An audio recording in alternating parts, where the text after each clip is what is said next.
These are three different disciplines, essentially. Before this, it was just a jump.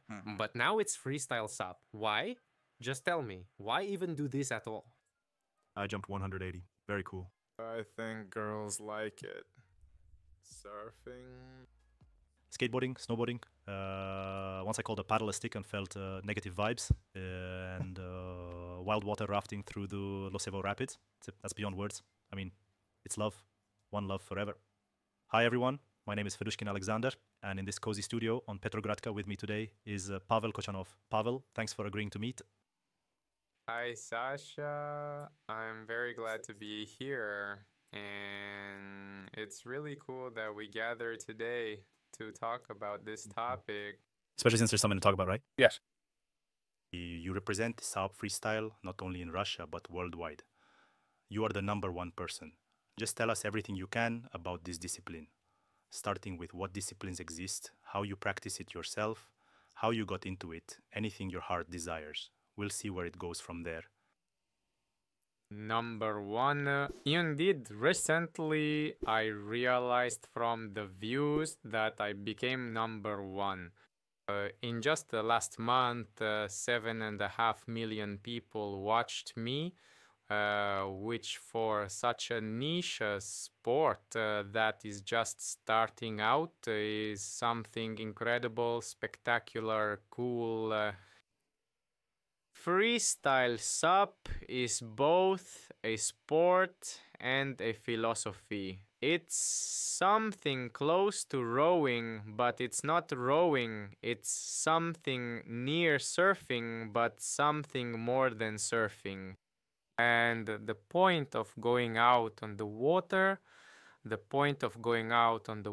really is to be a free person, not to constrain yourself with the limits, maybe of a technical stroke or something else.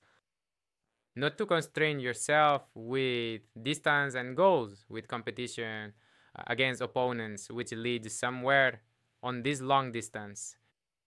It's more about wanting to experience harmony with nature and not wanting to be bored. You get on the board and start doing tricks exactly like the tricks snowboarders or skateboarders do, for example, a kickflip. There are different disciplines in freestyle. This is its charm and strength because regular freestyle, called flat water from the word smooth, calm water, has the lowest entry threshold. So, to do freestyle, you don't need to go to rowing school and build huge shoulders to make a super stroke. You just go out, stand on the board, aren't afraid to fall, and enjoy the process. We also have various directions, such as freestyle during surfing, where you not only surf on a static wave but also try to perform some tricks.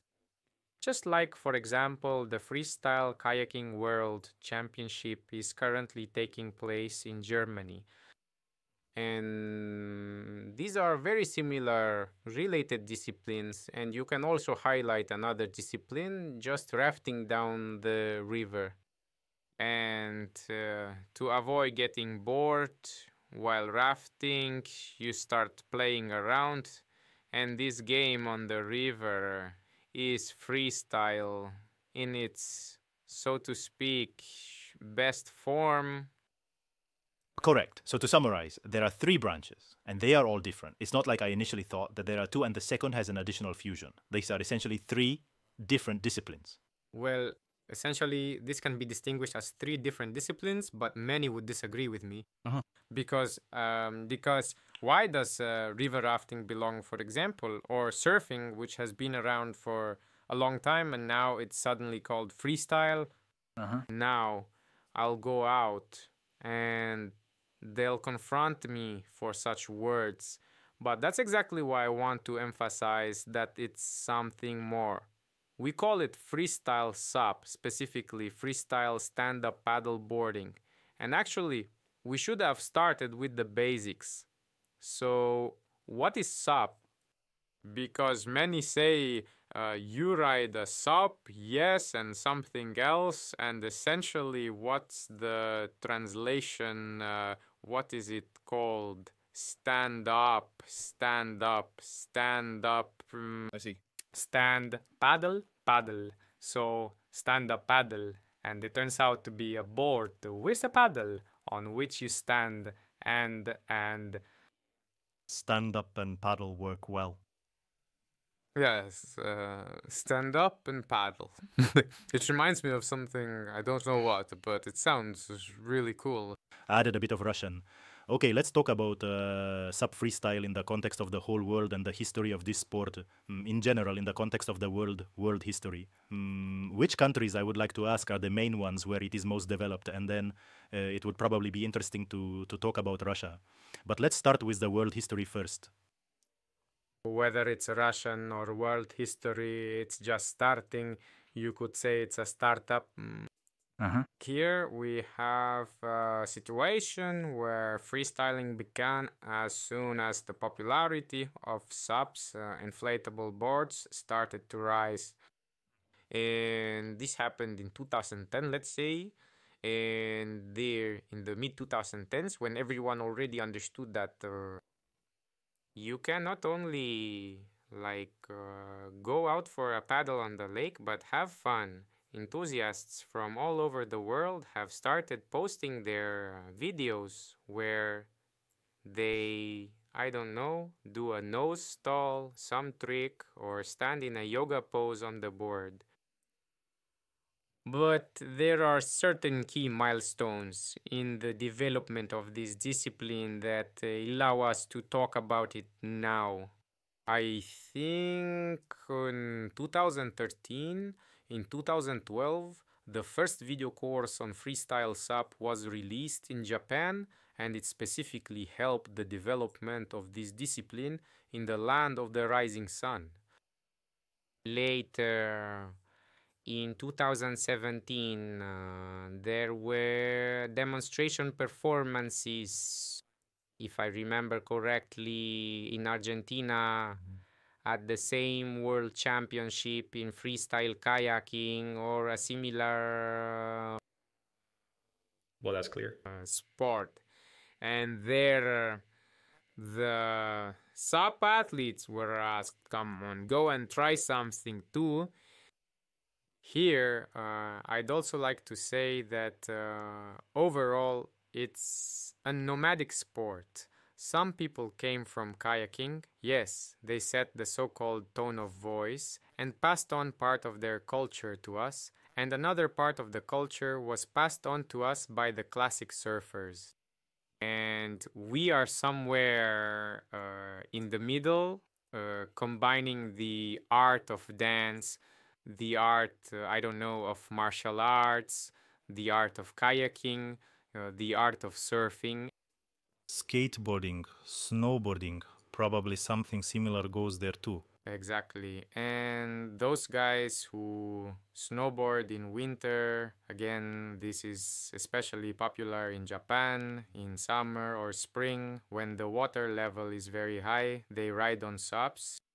A board is a board, no matter where you are. And when you know how to handle one device, you manage a bit better with another one too. Yes, got it. Thank you for that answer.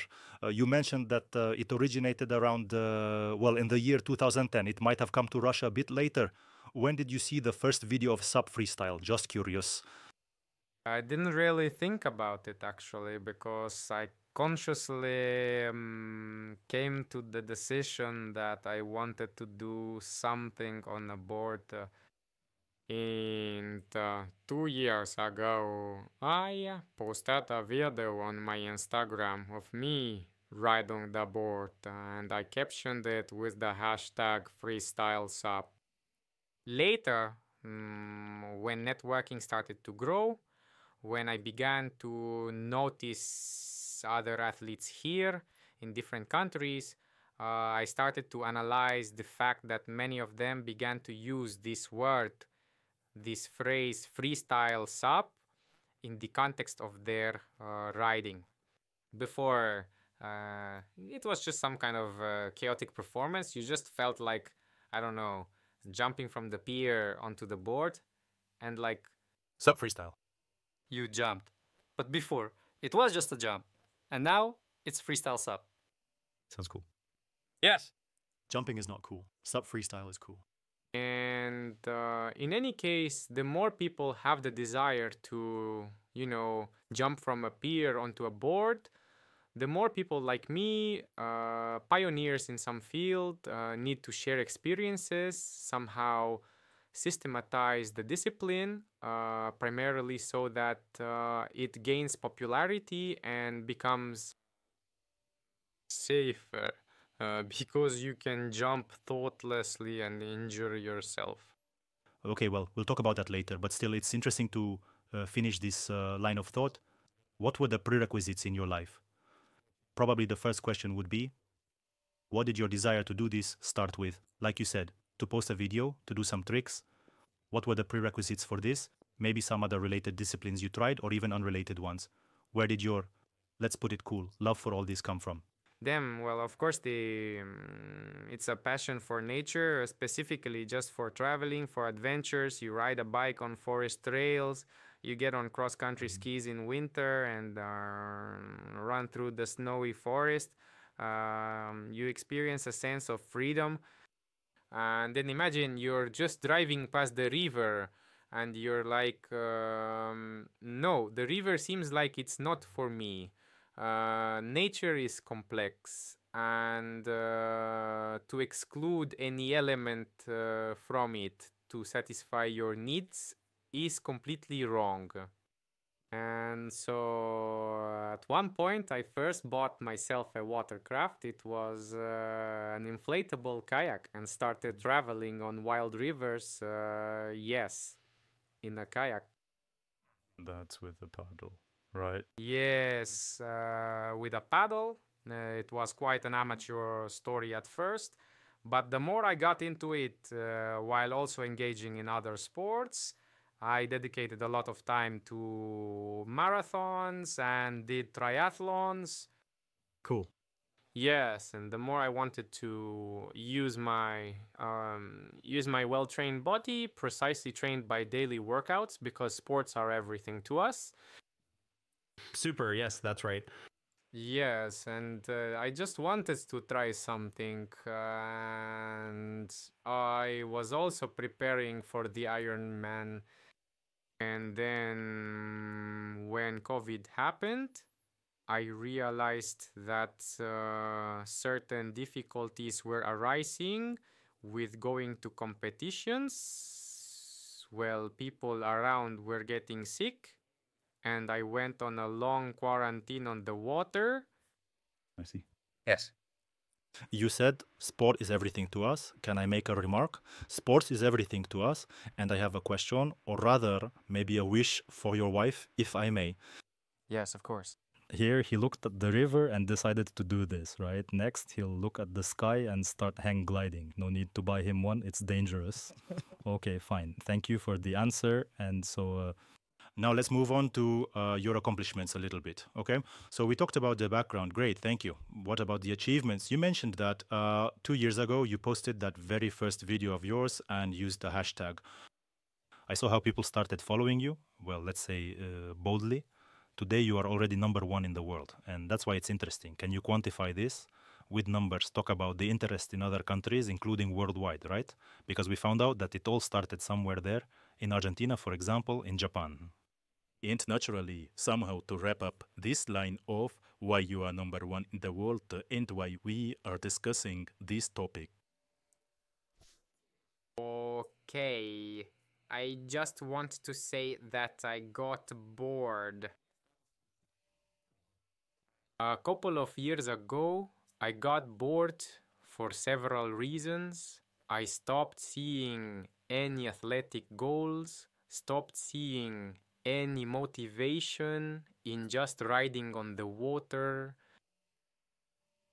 And I realized that if I don't change my mindset now, I will just, like any other person, be stuck in one place. Because there are certain boundaries, and these boundaries exist in a very young sport. There are people who made this sport more popular, and there are people, yes, from whom I learned, including myself, who helped me take all these first steps. They are also super cool professionals, but and then how to proceed? Blindly repeat something after someone, or go out on the water and try to change the world, try to do something your own, try to simply enjoy it. And I realized then that chasing after all these long distances, being a triathlete, being a marathoner, it means making yourself have motives. Well, like being faster, higher, stronger, and I didn't want my goal to be within some framework of results, some, I don't know, classifications, you got a rank or something else. I just wanted to follow a new path and enjoy it, and that is and remains my main motivation. And after that, well, you know, everyone likes looking at themselves in the mirror. And when any cool guy does some cool trick and it's filmed well on camera, he'll go and show it to his friends. Oh, yeah. Yes, or post it on social media. These are modern realities, and you just can't escape them. And when bam, your video goes viral, 1, 2, 3, you don't even notice how you become part of something bigger. And then when the moment comes when someone writes to you, you open the message, look at it, and it's like, wow, your videos are very inspiring. You're awesome. And at that moment, wings start to grow, and you realize that you unconsciously just did something, tried and gave someone a positive emotion, impressed someone. Super. And probably this was the basis for the fact that I, without noticing it, became part of something bigger, part of a global community of similar people, enthusiasts who, chaotically, consciously or not, at different ages decided for some reason to get on a board and jump, I don't know, 180 or 360 on a board. So, well, why? Tell me, why do this at all? I jumped 180. Very cool. I even managed to stay on my feet. Damn. Cool. And, here's a question now. There, in gymnastics, for example, in sports, although we moved a bit away from sports, specifically Olympic achievements, but still, in gymnastics, maybe in skateboarding, there are some tricks that are like, I don't know, like a franchise, roughly speaking. They belong to some person, like, for example, a trick of La Zutina. So, do you have anything like that? I'm curious. Or maybe you have plans to come up with something of your own so that everyone knows that this trick is Pavel Koshanov's. Is there already? They already exist and cannot be undone because I made them and named them. You are the first to do them. Is it like there are any patents in sub freestyle, or did everyone just decide that it's Pavel Kochanov's trick? He was the first to demonstrate it, and now every time someone does it, they'll say Pavel Kochanov's trick. Or are there maybe some patents? Is it official somehow, just in case something like this happens? I decided to play it safe, of course, so... And not to post it. Yes. Only I know that this is my trick, right?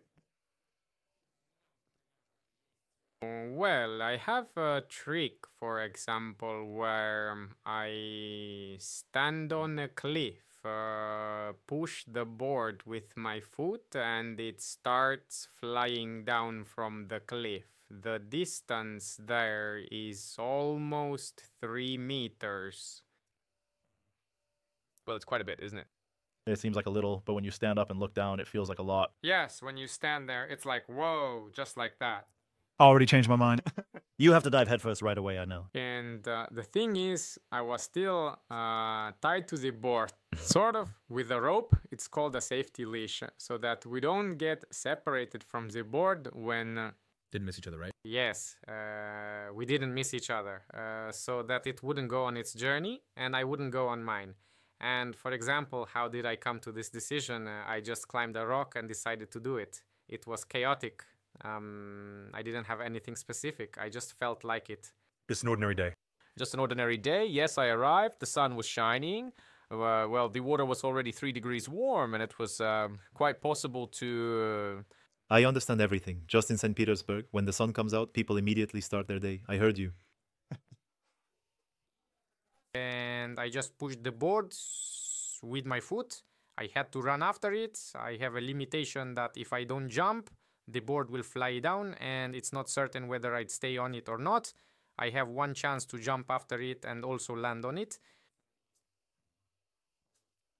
That's it. I was like thinking, what did I do? Let's break down my actions. So I kicked, ran, jumped, landed, and...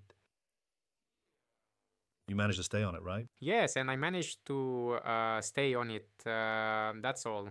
I named it, well, this trick. I called them by English terminology because it's easier that way. And when it comes to a young sport, to stake a claim on certain things, you need to use terminology and simple words that everyone understands. And what did you name it? Kuzma? Kuzmama? Something like kick, run, jump, land. Well, basically all the English words you listed. Oh, how beautiful. But there are even cooler, like, tricks. And I just started doing rock jumps, meaning jumping off a cliff. And they have various types. And that's basically it. There are also tricks I performed on white water. You're rafting on white water and you shouldn't have any thoughts other than just surviving. That's everyone's opinion. But obviously it's dangerous. Yes, it is really dangerous. I came up with a trick where I ride the nose onto a rock protruding from the water. To make it safe. No? To think further about what to do. Jumping out of the water, I kicked the board with my foot so that it started to spin 180 degrees. Then I jumped back onto the board with another 180-degree jump and carried on. How many attempts did it take to? Oh, you don't have any. That was the first attempt and the last. Sometimes, yes, you have to... You have to do everything right the first time. Russian improvisation, perhaps? Absolutely. And you can't prepare for some things as many think, but that's not true because we can prepare mentally and physically just to have your body ready for the physical demands. I called it, well, rock splat to spin. That is a simple listing of actions. Right now, it works best. And for many people, it is unclear what you are doing there. The Japanese have already systematized some terms, and for example, they called one of them, let's say, nose stall, right? You wouldn't come up with a new name just to compete with someone for originality. I came up with something cooler.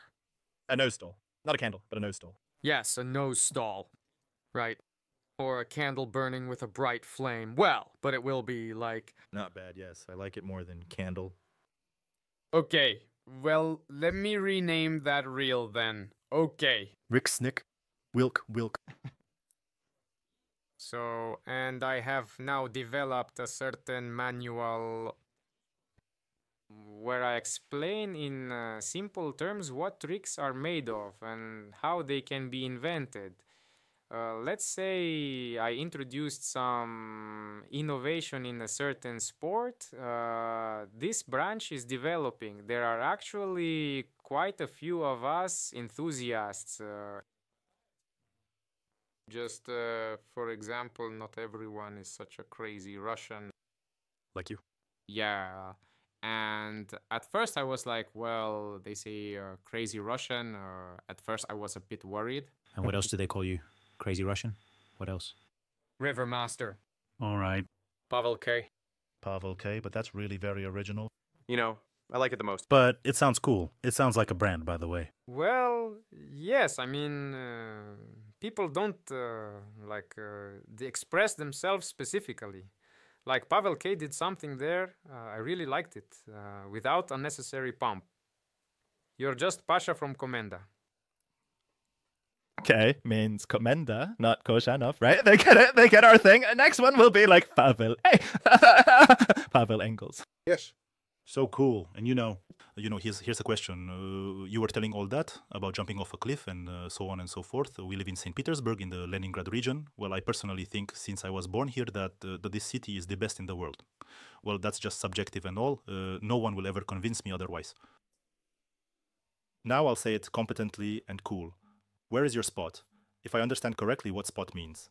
Where do you train? Where do you find these locations? Because, well, for me, a person who doesn't do this is far from it. Rock water sounds a bit foreign, maybe. Well, maybe just due to some upbringing.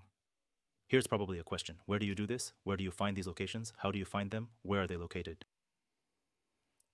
Here I want to say that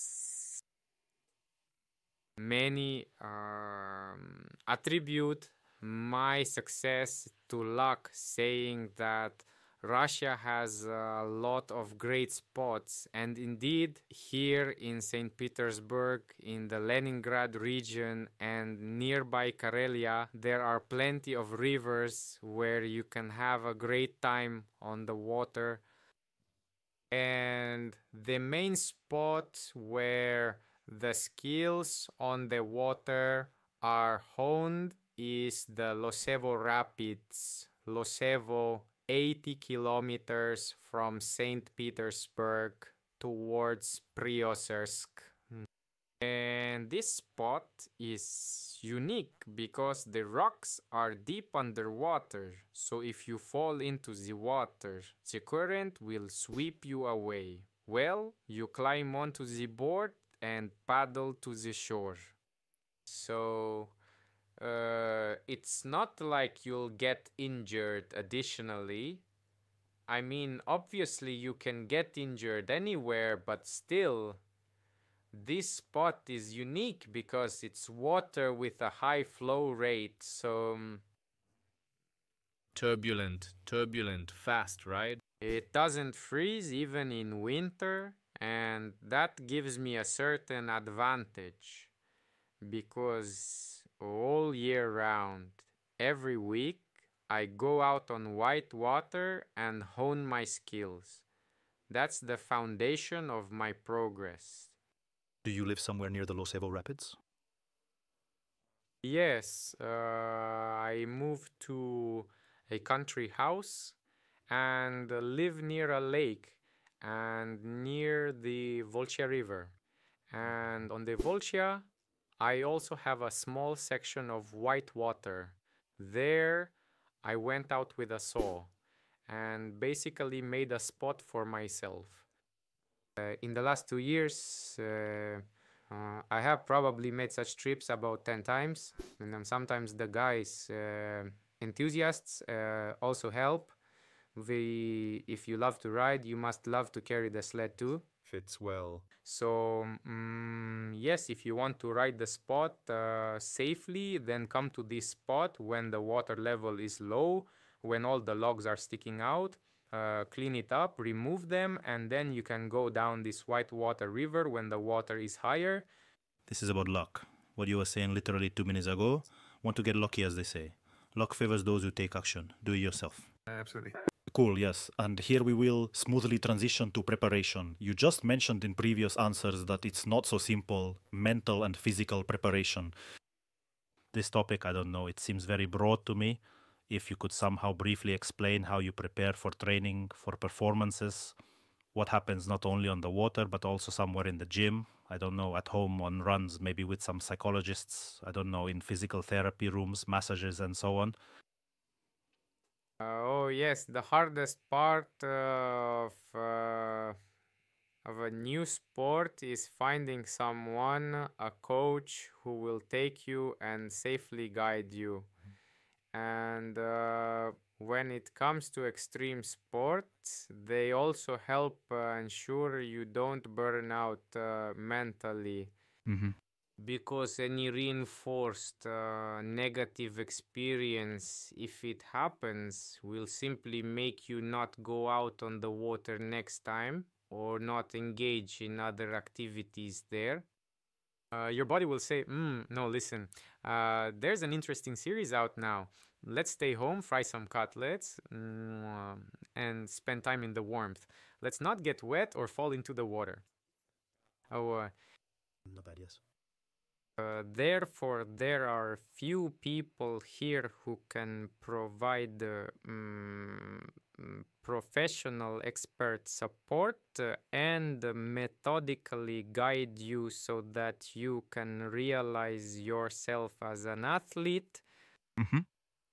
And that's exactly why I had many injuries.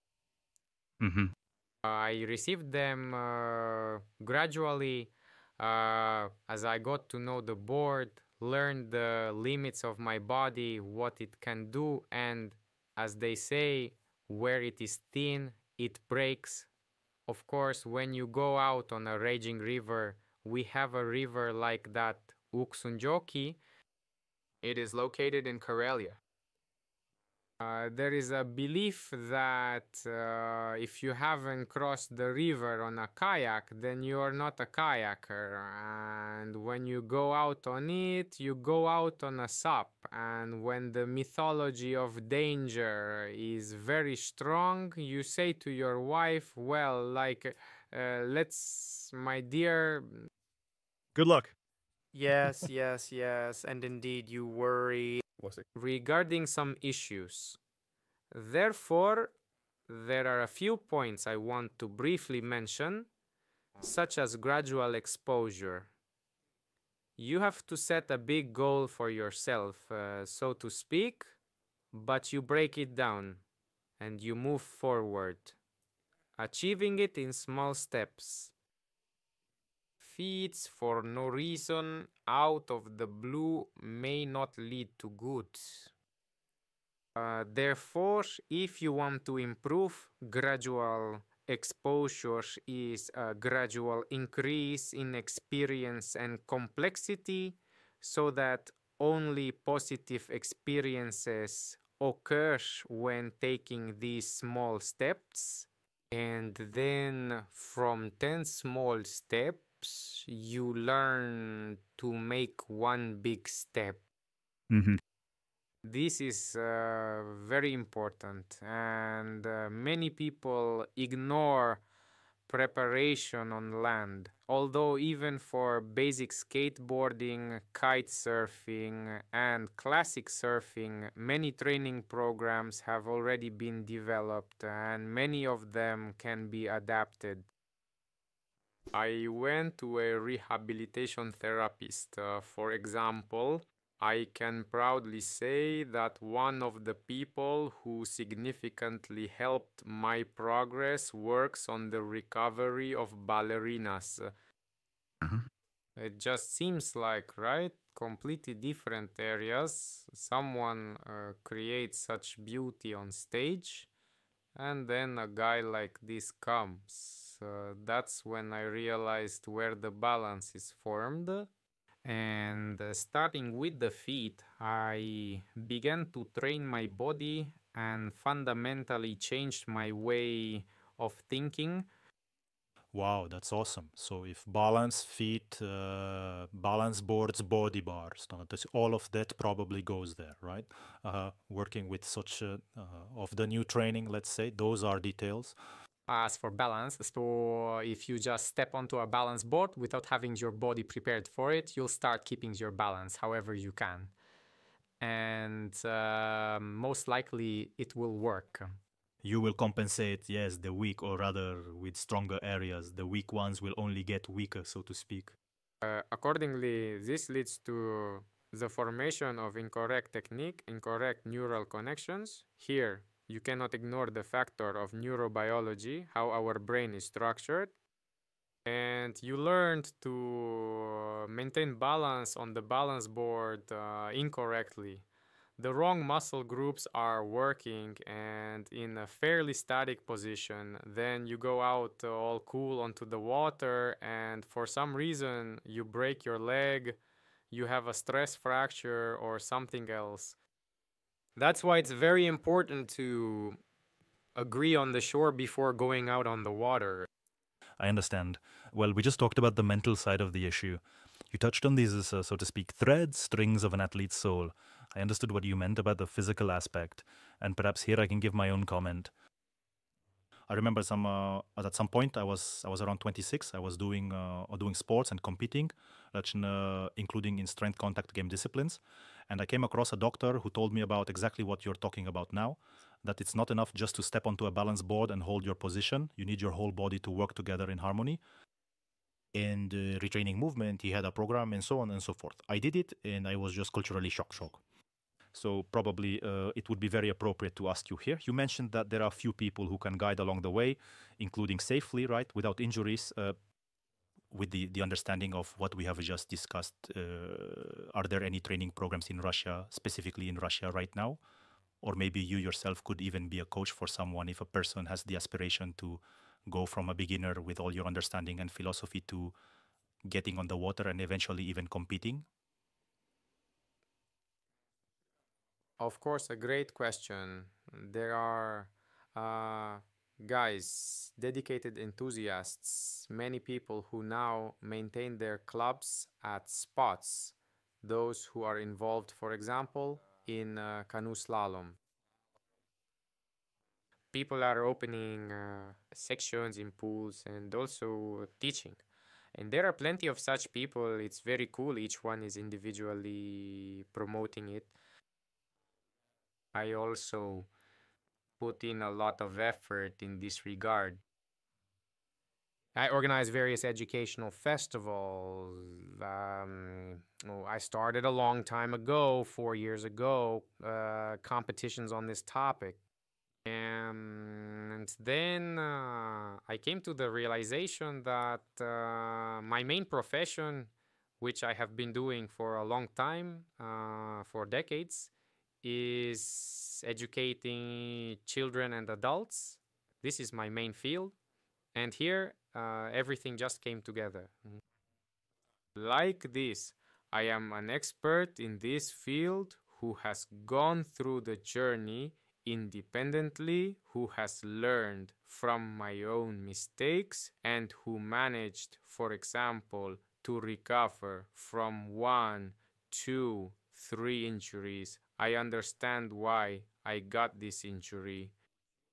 I have an understanding of how to deal with this injury, and I have released some of my educational courses, conducted educational marathons, and now I have scaled these skills and experiences. Also created a course in English. The one that was available to everyone for the entire Russian-speaking community and remains available.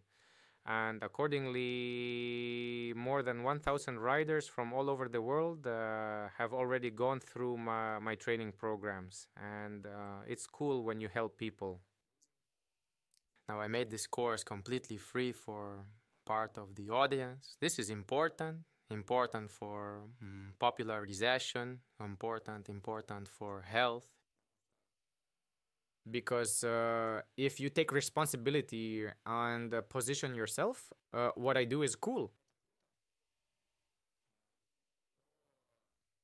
Then you would be a criminal if you don't share how to do it in a cool and safe way for your health. Yes, absolutely great. Just brilliant. Really, it's nice to hear and listen to this. Let's move on from this topic to something more pleasant. I'm curious. Today you mentioned, like, if I crash, what would my wife do? We had such notes. Of course, it's all in jest, but there's a grain of truth in every joke. How does your family feel about your activity, this already fanatical one? Yes, I mean, you are developing essentially not just Russian sport, sub freestyle, but globally. You are already like a global figure, as you said, River Master. So how do they feel about the River Master? How does your family support you? In what ways do they support you? Oh, well, when a cool rider comes home, I think it's River Master. girls like it just by itself. And my wife sees how much time I dedicate to this. And not only does she see my passion for this from home, like watching some videos on social media somewhere, but most of the time, in 95% of cases, she is at the spots with me, just on the shore. And I chose this path for myself, that for the popularization of the direction, I prefer to focus on riding at local spots now, rather than going somewhere with a bag of buckwheat, a small supply of water to do bushcraft, survive in the forest, and also go rafting. It's cool, it's fun, but it's thanks to my wife that I became popular, because in difficult moments, when she saw that something wasn't working out for me, she always supports me, and accordingly, among other things, she films. And this became another key factor for progress and success. You're constantly being filmed, and for freestyle, this is super important. You have a new sport, and when you come and see yourself like a cow on ice falling into the water, you think about how you need to work on your mistakes, find the source of the problem, why I fell. That's why, on one hand, you simply receive care and support.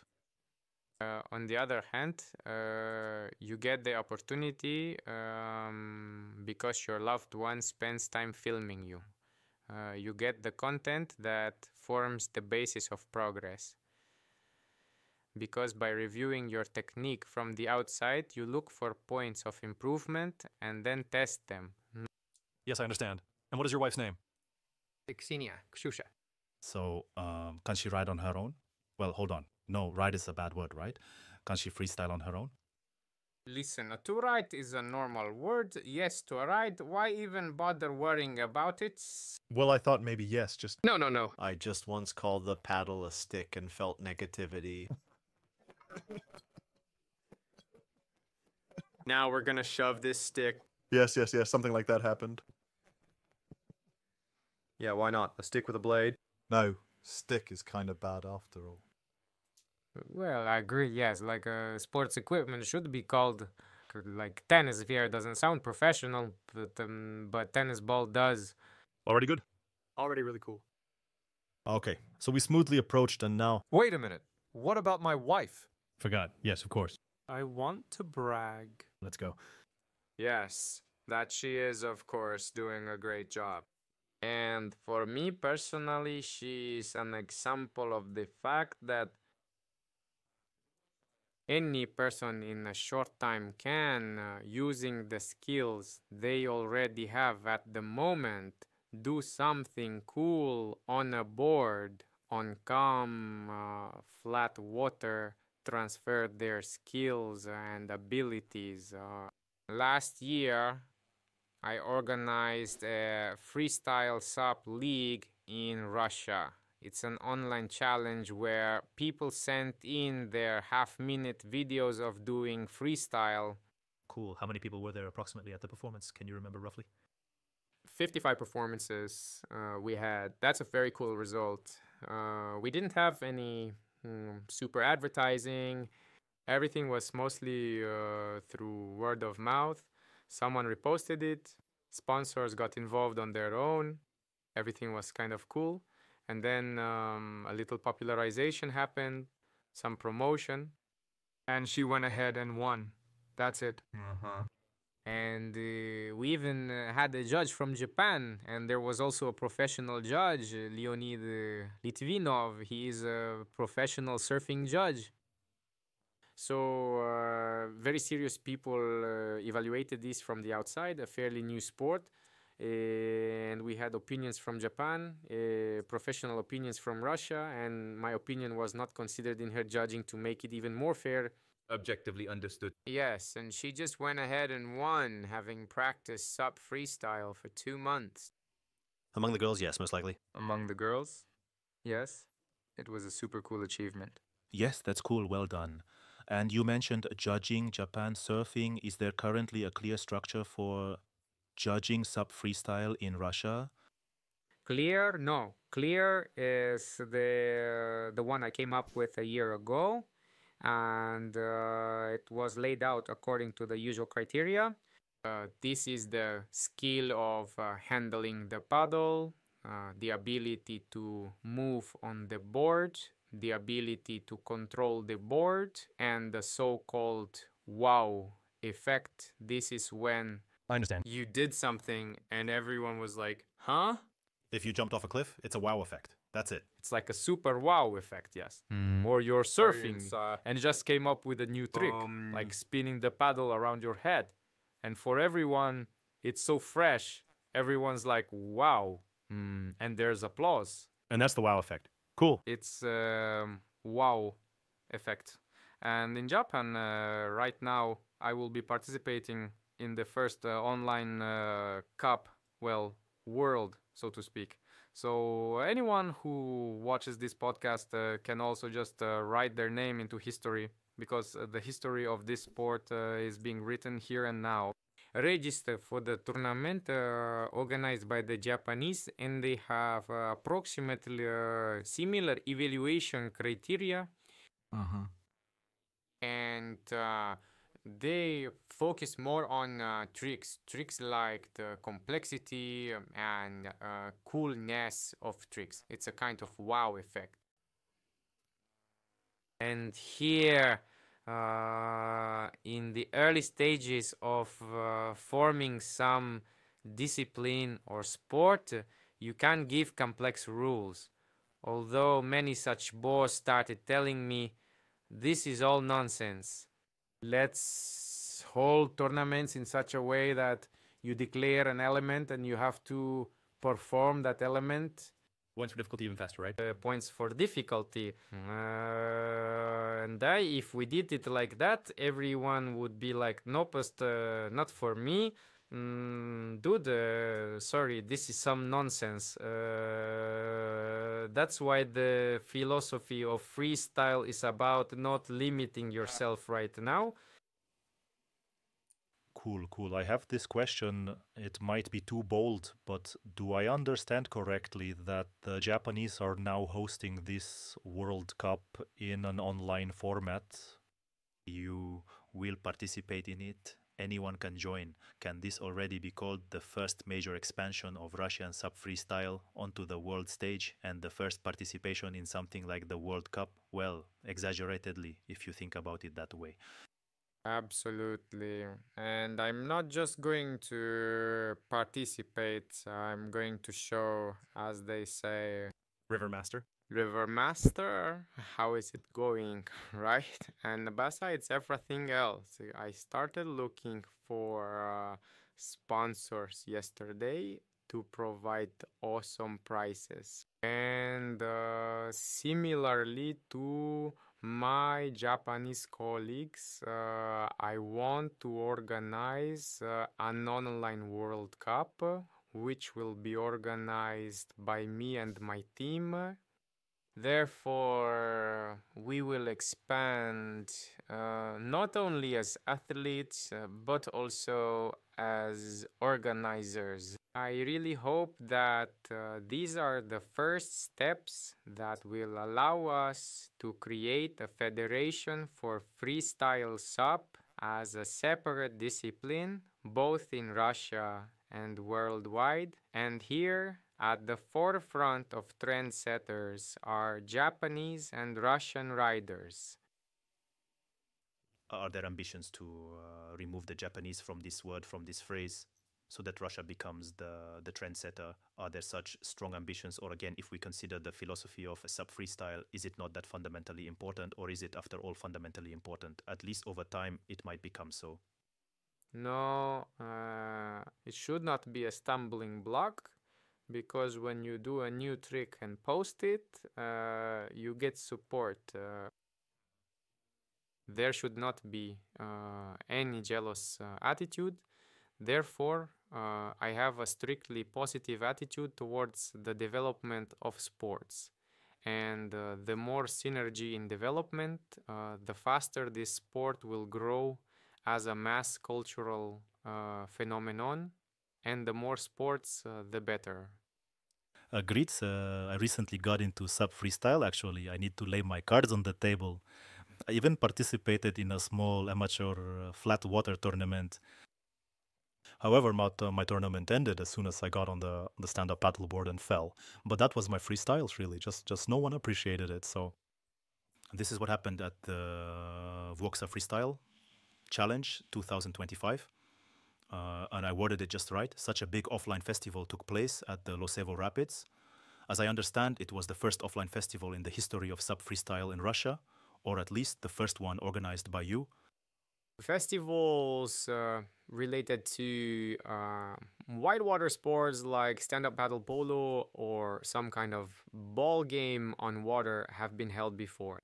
But conceptually developed, this was the first festival.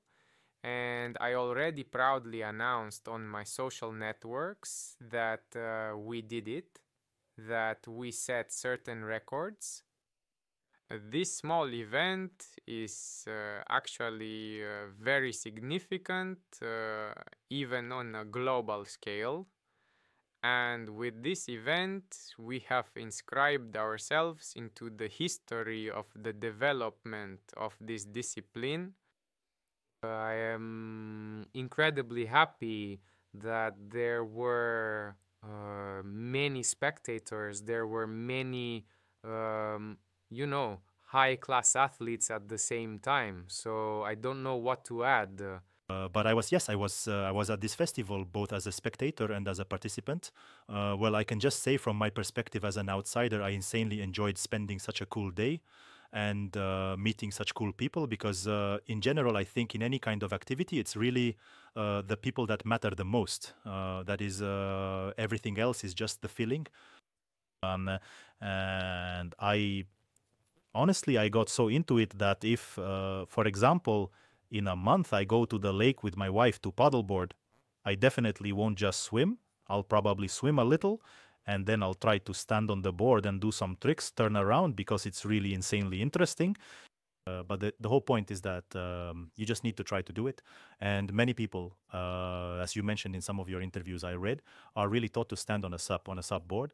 But standing is unclear for what purpose. I mean, you can really, as you said, I'm just recalling from memory now, you can walk, learn to do that first, and it's much more interesting than just standing.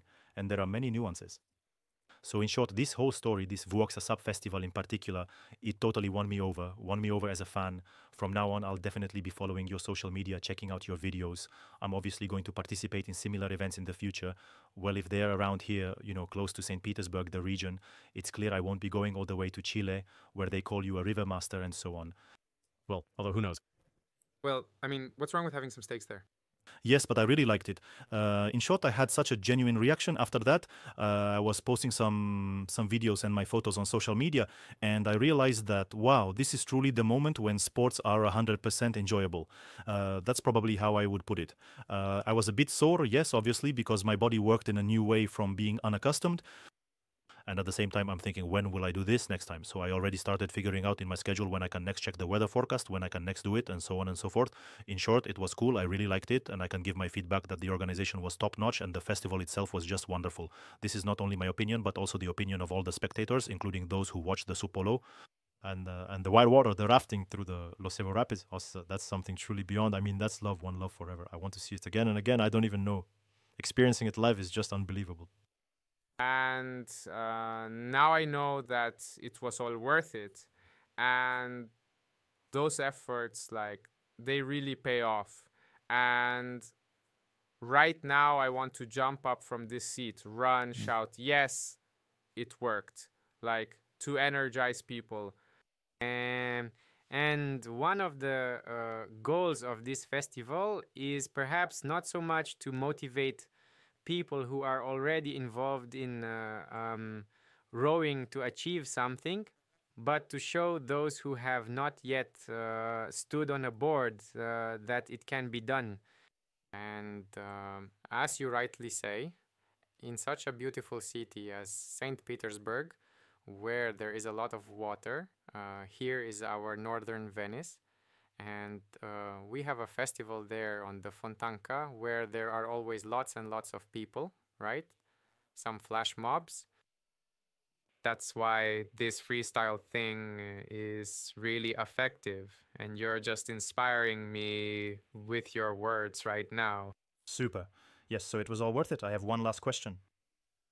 Today we talked about the word harmony a lot. You know, you raft down the whitewater rivers, catch those waves, set your board against the rocks, turn it, spin it, prepare, train, get yourself mentally ready. You develop judging processes, create training programs, right? You teach people water safety and so on and so forth.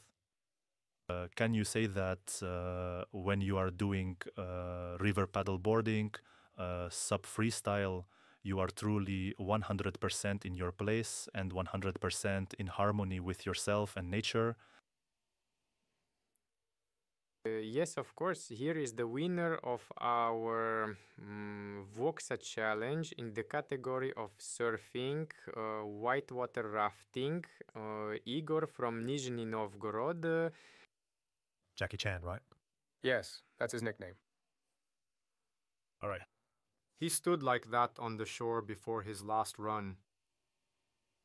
And he was preparing so that when he went out on the water into this extreme element, he wouldn't hear anyone, wouldn't see anyone. And indeed, he only saw the water. There is a skill called reading the water. Imagine a huge mass of data in the form of waves rushing at you at great speed, changing its trajectory. You are standing on the wave, and your brain must react to these fluctuations and also maintain balance. Accordingly, if you are not in harmony with nature, you will fall. If you try to fight the water and resist instead of being part of the element, you will lose because it is impossible. And the only way is truly complete merging, complete harmony, and gaining experience through a mix of respect for nature, yes, and some kind of playful undertone. In this way, by mixing all this, you reach and find certain zones of harmony, which you then practice and develop, and this allows you to be in a state of so-called autotelic flow. It's when you're completely fully immersed in the process and you don't care about what's happening around you. In such moments when you, for example, surf on a fast wave, on some kind of crazy one, it feels like you are living a very long life where 1 second lasts like 10, like 20. Then when you get to the shore and watch the video, oh, it all ended so quickly. But there, you were living a separate life in a separate universe, and that's really cool.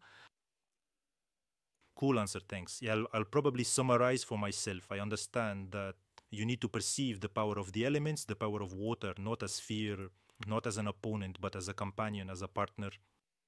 Yes, exactly. Super. Well, I think that's all from me. I believe it was quite informative and interesting. Thank you for sharing this wonderful time with me in this beautiful studio. And how shall we finish? Let's finish like this. Sub freestyle for everyone. Yes, something like that. Yes, just freedom of movement for everyone. And do what you like. Have fun on the water. That's it. Don't confine yourself to strict limits.